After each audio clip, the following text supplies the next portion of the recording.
Okay, good luck.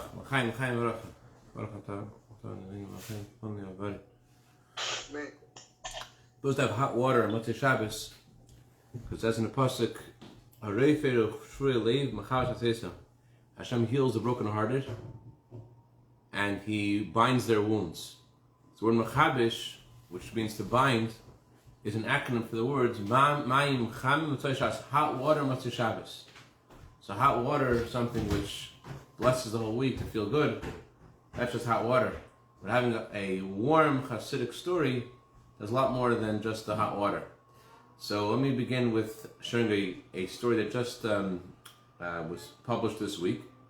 Rabbi Shneur Ashkenazi, actually just saw him when I was in New York this week for Gimel Tammuz. He does a lot of public speaking around the world. And his brother was telling him that he should publicize how important it is and how powerful it is to write a letter to the Rebbe. How that's such a special thing. And there's even a passage in the Talmud, that it says that Hashem rules the world, but who rules Hashem? So it says in the Talmud, Hashem, so to speak, says that Tzadik rules over me, because Tzaddik, HaKadosh Baruch Hu goes, Hashem makes a decree, and Tzaddik annuls the decree. And so what happens like this. This guy calls him up last year, before the 3rd of Tammuz. His name is Daniel. Daniel says, listen, I heard you're going to visit the Ohel of the Rebbe. I want to ask you to do me a favor. I want you to ask for a blessing for my brother. What happened was, when Daniel was a child, he and his parents wanted to have more children. He should have more brothers. And so he went with his parents to the Rebbe, and he told the Rebbe that he was planning to tell the Rebbe he wants to have twins. That's what he was planning to tell the Rebbe. And instead of saying Ta'omim, which is twins in Hebrew, he said Shtei Achim, 2 brothers. And the Rebbe, the parents had a child. Daniel was already 7 years old, and they were experiencing secondary infertility. And so when he asked them for a bracha for 2 brothers, the Rebbe said soon. He gave a bracha, said soon. And sure enough, he was blessed with a brother named Yonatan a year later. And the year after that, another brother named Eli Menachem. Okay. Well, years go by. And unfortunately, Yonatan was killed in a car accident. And his other brother, Eli Menachem, he got married, but he wasn't able to have children. So he quoted the words of the story of Elisha, where Elisha blesses this woman with a child, and the child dies very young. And so too, he wrote to the Rebbe, you gave a blessing for children, but the blessing had a caveat that was, unexpected caveat, that my younger brother, Yonatan, is killed, and my other brother, Eli Menachem, he can't have children. So that's what he wrote. So, Baruch Hashem, Rabbi Ashkenazi said, this year, last Friday, he got a WhatsApp from this guy, Daniel. And Daniel says, I want to report to you that my brother, Baruch Hashem, he had a child. And his child was named Yonatan Barry, after my other brother who was killed. So Baruch Hashem, it wasn't al Cashapp as he was saying, but he saw the bracha that ever happened. Rabbi Ashkenazi asked him, can I publicize the story? He says, on condition. Publicize the story on condition that that you asked the Rebbe for another bracha blessing this year, that my brother should have more children. And I'm sure as we enter the week of the 12th of Tammuz, the 13th of Tammuz, the anniversary of the liberation of the previous Rebbe, it's a great time to write to the Rebbe and ask him for all kinds of blessings and good things, because this is a month of redemption, the month of Geula, the month of the birth of the previous Rebbe. And I want to share with you another story about writing to the Rebbe. It's a very interesting story. There was a boy from a Chabad family who got involved, unfortunately, with drugs and other things. And his family in Israel was told by this boy, he's doing well, he's doing amazing, he's successful in business. But meanwhile, this boy resorted to stealing to keep himself alive. He was addicted and didn't know how to get out of his situation. And he felt he was going to become homeless very soon. And because he felt he was going to become homeless, so he managed to get $500, and he managed to buy a ticket to Israel from JFK. And before going to JFK, as he comes from a Chabad family, he decided to go to visit the Ohel before going home. But he was so distraught, and he was so upset, and so overwhelmed, like thinking he's stuck. He's going back to Israel, but there's no way for him to recuperate because he hasn't even shared with anyone in his family what's going on. As far as they know, he's a successful businessman, he's a mover, he's a shaker. No one knew the emptiness in his heart and the frustration and the angst and the brokenness he was experiencing. He didn't share it with anyone. Anyways, he writes his long letter to the Rebbe in the Ohel on the way to JFK. But as he's writing this letter to the Rebbe, he's thinking to himself, I can't go into the Ohel. I can't go into this holy space. This holy space is not for me. So he puts the letter back into his pocket and goes to the airport. He goes to the airport. He arrives at home. His family welcomes him. And the very next day after he arrives in Israel, he gets a call from his sister. His sister tells him, I want to have a coffee with you. And she sits down with him as an older sister can. She gets him to open up to her. And he tells her, like, how'd you know what was going on, that I need to speak to you? She said, well, when you came home, Mom took your clothing to get cleaned, and she saw a letter to the Rebbe in your pocket. So think about it. The letter didn't go into the Rebbe's hand, didn't go into the Rebbe's Ohel, but somehow the letter to the Rebbe reached the Rebbe, and the response and the help that this guy needed was received. It's kind of like the story with, I don't remember the details of the story right now, but someone was asked the Rebbe for advice during World War II about something. And the Rebbe said, why don't you seek the advice of my father-in-law, the Rebbe, who was then the Rebbe at the time. So the guy asked the Rebbe, how am I supposed to seek advice from your father-in-law? It's wartime, you can't get a letter from America now, it's impossible. So the Rebbe said these words, a letter doesn't have to reach my father-in-law for him to receive the letter, and the letter doesn't have to come back from my father-in-law to you for you to know what my father-in-law is advising. It's something infinite about turning to the Rebbe and asking for a blessing, something that's beyond our minds. And the truth is that it's not just about time and space, that the Rebbe's blessings are beyond time and space. It's also true that the Rebbe's blessings are beyond other kinds of limitations, like nefesh, soul. Everyone has a different soul and needs to be approached in a different way. And the words that come from the heart enter the heart, says Rabbi Nutam, when you speak from the heart, then people can hear you. But more than that, also, the Rambam says that the king of the Jewish people is called the heart of the Jewish people. So words that come from the Rebbe, the heart of the Jewish people, enter the heart of every Jew. I'll share with you a story in that note about the previous Lubavitcher Rebbe. It was, the previous Rebbe was visiting Israel, and there was a widow living in Israel whose son, unfortunately, was having very, very great challenges with his Judaism. So her son, wasn't interested at all in the fact that the previous Rebbe was visiting Israel, which was the only time ever in Chabad history that any of the Rebbes visited Israel. And so she wanted her son to take the opportunity and to speak to the Rebbe. But her son refused to see the Rebbe. Her son said, listen, I don't want to see him, nothing to do with him, I'm not interested in this whole thing. And she cried to her son, please, I just want you to see the Rebbe, it's such an important thing to me. I don't want you to promise anything to me, promise anything to the Rebbe. Just go see him, just go talk to him, just go be with the Rebbe, just be there. I just want you to go visit the Rebbe. You don't have to know anything, you don't have to explain anything, just be there with the Rebbe. So her son finally was persuaded by his mother's tears, although he was totally not into this stuff, not into Judaism at all, but his mother persuaded him to go visit the previous Rebbe. When the previous Rebbe visited Israel, he had an audience with the previous Rebbe. He came to see the previous Rebbe, and the previous Rebbe shared with him the following story. He said there was once a time when the Tsar, the king of Russia, wanted to have by the way, this story was shared by Mendel Tenenbaum.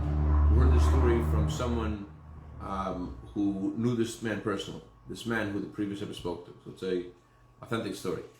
The previous Rebbe shared the following story with this young man. He said to him the following: the Tsar, the king of Russia, once had a desire to have a painting that he wanted to display in the royal archives and various events, he wanted a painting of something specific that didn't exist yet, and he challenged artists that they should make this painting, but there was a carrot and a stick.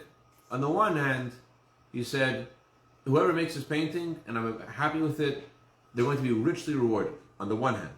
On the other hand, if you waste my time and show me a painting that's not up to snuff, you're going to be punished severely for wasting my time. So no artist in the world, in Russia at the time, was willing to take on this challenge, because it's as great as the reward might be, the challenge is also pretty severe.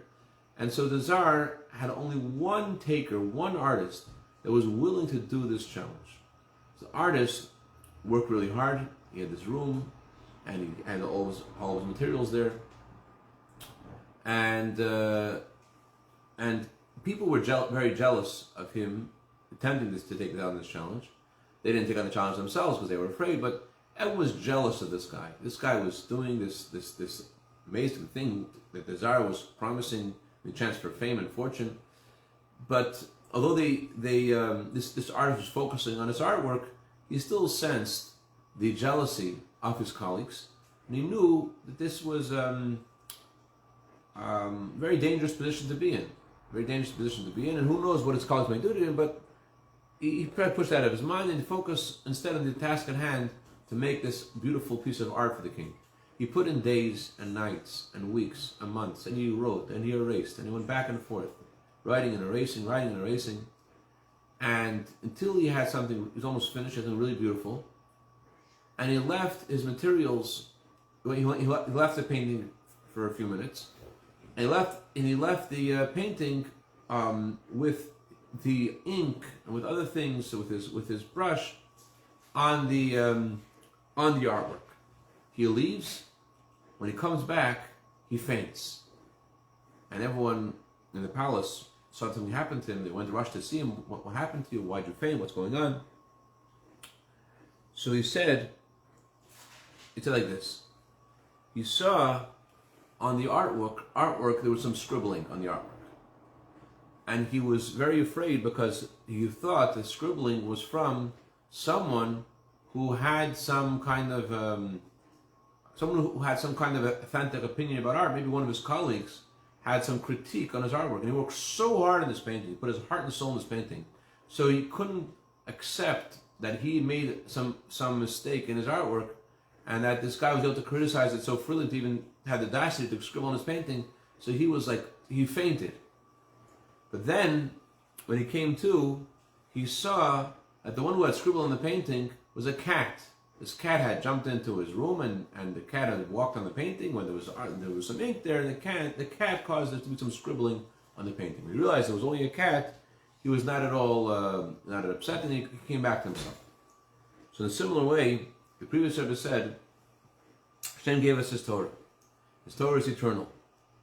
And I forgot to mention an important part of the story. The boy, when he entered the previous Rebbe's room, the previous Rebbe asked him, what are you doing right now? And he was very proud of the fact that he was in university, that he was in college, that he was doing well in college. And so the previous Rebbe said, okay, what about Torah mitzvahs? So the boy answered whatever he answered. He wasn't keeping Torah mitzvahs, whatever he answered. So then the previous Rebbe told him the story about the artist. And he said that the painter of the artwork in this story it's a parable for Hashem, who makes a perfect painting. And there have been all kinds of people out there that have given critique to this painting, to the Torah. The Torah is a painting of Hashem. And all kinds of people have given critique to Hashem's painting. But the truth is that all the people who give critique and to the Torah, and they say the Torah is old-fashioned, the Torah isn't relevant anymore, they're really like the cat. They have no basis to criticize the wisdom of Hashem. As it says in the Torah, Hashem and His wisdom are one. We're talking about the wisdom of Hashem, which is eternal. So their critique is like, it's like a cat scribbling on a beautiful painting. It's not a force to be reckoned with. So all the chachmalags, all those who consider themselves so intellectual, their critique of the painting is really like the cat scribbling on it. It's nothing. So the previous was trying to tell this boy that he's looking at the Torah as being something old-fashioned is a mistake. And the Torah is really the wisdom of Hashem, and it's eternal. And his words reached the heart of this boy.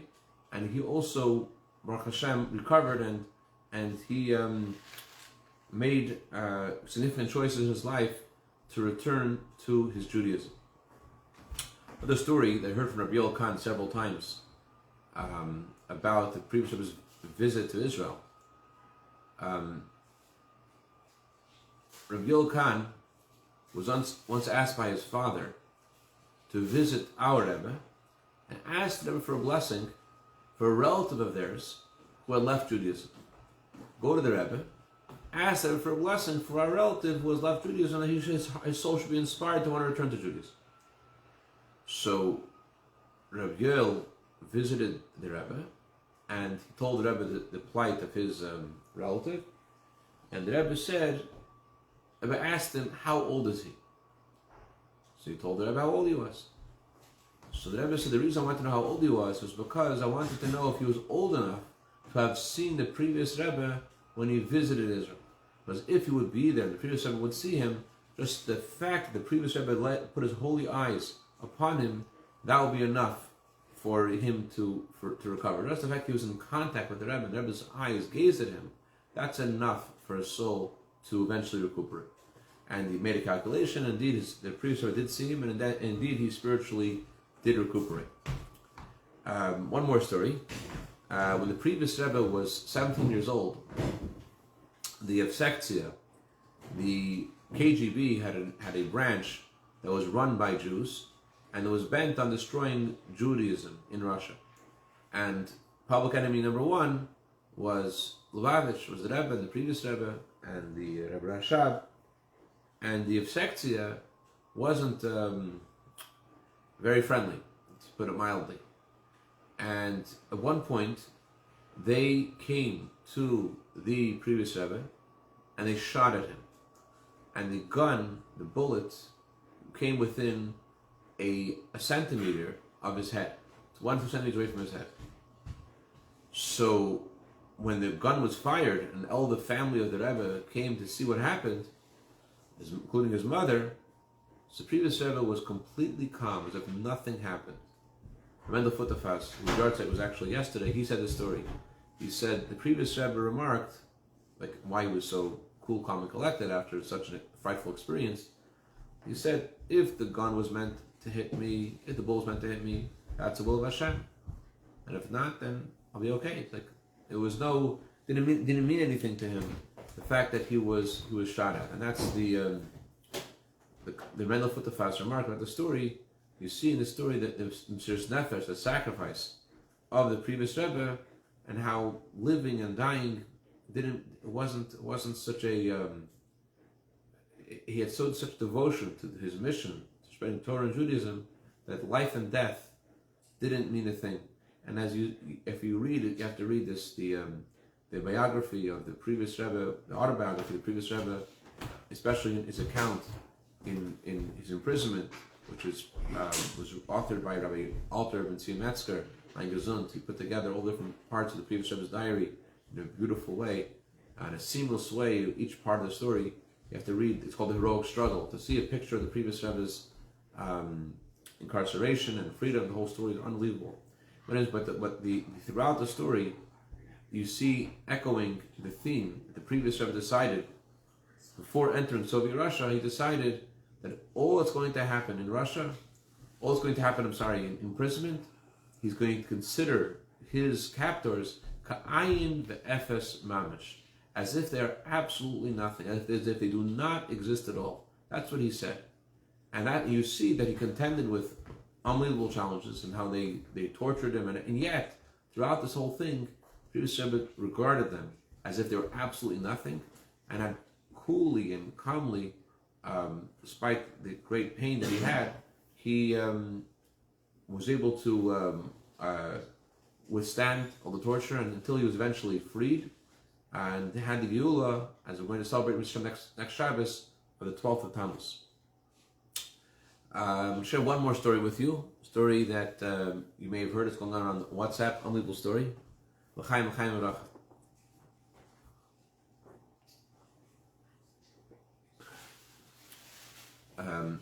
This man shared the story about his own personal story, unbelievable story.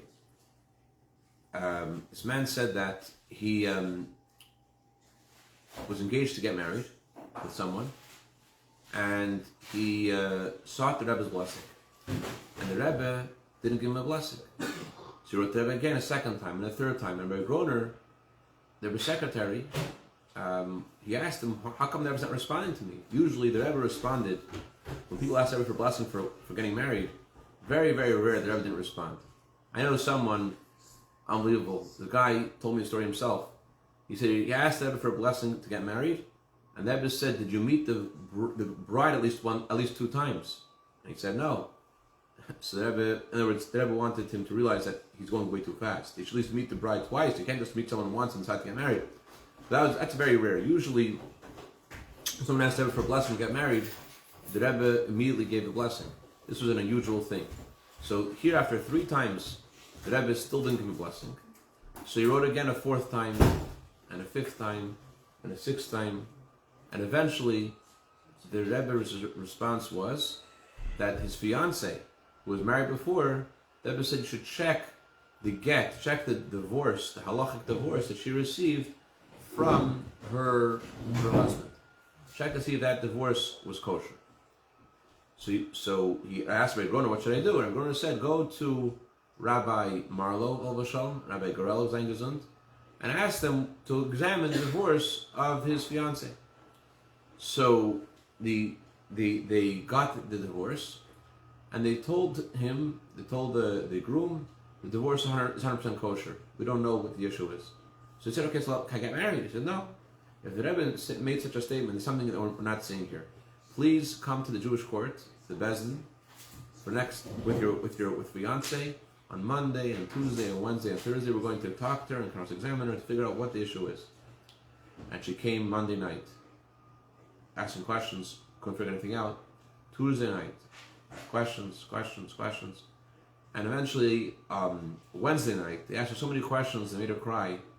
And he said to them, like, what are you guys doing to my fiance? Why are you making her cry? It's so unfair.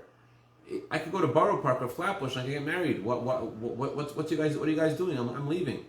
He said, listen, give us one more night to talk to her and we'll stop. All right. We brought her one more night, and she came back to the car. She was very upset. She discovered there was an issue with the divorce. What was the issue? The issue was, once a person gets divorced, they're not allowed to be alone anymore with their previous husband, otherwise there's a question in the whole divorce. And because she was with her husband after divorce, so therefore they put the whole divorce in question, and somehow with divine inspiration, the Rebbe saw this issue, and that the Rebbe warned him about continuing with this match without getting a kosher divorce. The bottom line is that we're in the month of redemption, month of Geula, and the Rebbe said that this is a generation of Geula, generation of redemption. We have to get ready for coming Mashiach. Mashiach's going to come. We're going to have to thank Hashem for the redemption. We have to prepare for it and learn about Mashiach and know what blessing to say when Mashiach comes. You know what blessing you're supposed to say when Mashiach comes? According to one opinion, the blessings go like this. The first blessing you say is Goal Yisrael. The second blessing, Hashem redeems the Jewish people. The second blessing you say is Shechiyonu, thank you Hashem for helping reach this occasion. Then you're going to see all the wise tzaddikim of history. You're going to see Mashiach himself. You say the blessing, who Hashem has given wisdom to those who fear him. You're going to see the king, Mashiach, and you have to say the blessing of seeing a king. Blessed Hashem who has given honor to those who fear him. You're also going to see millions of Jews. It's a blessing you're supposed to say when you see millions of Jews. Blessed is Hashem, Chakam HaRazim knows the secrets of them all. So you have to get ready for this coming Mashiach, and learn about Mashiach, and be ready for it. And may Hashem help us that we should celebrate tonight in Eretz Yisrael, in Yerushalayim, in the Beis HaMikdash, in the Kodesh HaKodashim, with all the thousands of millions of Jews throughout history together, And I heard tonight, I don't know if you saw the video of the Rebbe, the gem video this week. I heard something I never heard before. The Rebbe said the reason why the Torah is called the eternal Torah Nitzchis, the Torah which is called the eternal Torah, is also called the Torah of victory. The Torah of victory because the Torah is victorious over all the darkness of the exile, over all the darkness in the world. The Torah, the victorious Torah, is the Torah that we are going to celebrate as soon as Mashiach comes with dancing and simcha. As Rebbe said, as soon as Mashiach comes, the first thing we're going to do, it's going to be like Simchas Torah. We're going to dance to the Torah with the luchos, the tablets that Moshe Ben received from Hashem. So we see this happen tonight. L'chaim, l'chaim, a good davach. L'chaim.